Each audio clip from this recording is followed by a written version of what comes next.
যারা ডিম বা মাংসের তৈরি আলু চপ খেতে পারে না, আজ এই রেসিপিটি তাদের জন্য।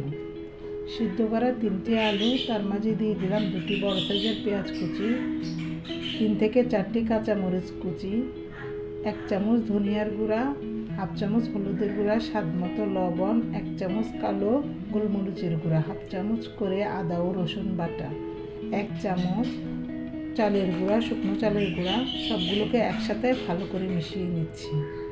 পাশে একটা বাটিতে 1 চামচ বেসন, তার মাঝে আদা ও রসুন 1/2 চামচ করে সামান্য একটু হলুদ দিয়ে মিশ্রণ তৈরি করলাম। হাতে তেল মেখে চপের শেপ দিচ্ছি। মিশ্রণটার মধ্যে আলুগুলোকে ভালো করে ডিপ করে নিচ্ছি। বিস্কিটের গুঁড়ায় এগুলোকে ভালো করে কুট করে নিচ্ছি, আর এভাবে একে একে সবগুলোকে আমি কুট করে নেব। কড়াইয়ের মাঝে তেলে এগুলোকে ভেজে নিচ্ছি, আর এগুলো ভাজার জন্য খুব বেশি তেলের প্রয়োজন নেই।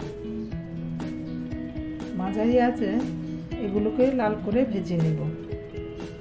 সারা বছর সংরক্ষণের জন্য এই পদ্ধতিটি আপনারা অবলম্বন করতে পারেন, আর রমজানে তো অনেক ভালো হবে। এভাবে সংরক্ষণ করলে মিনিমাম 3 মাস খাওয়া যাবে।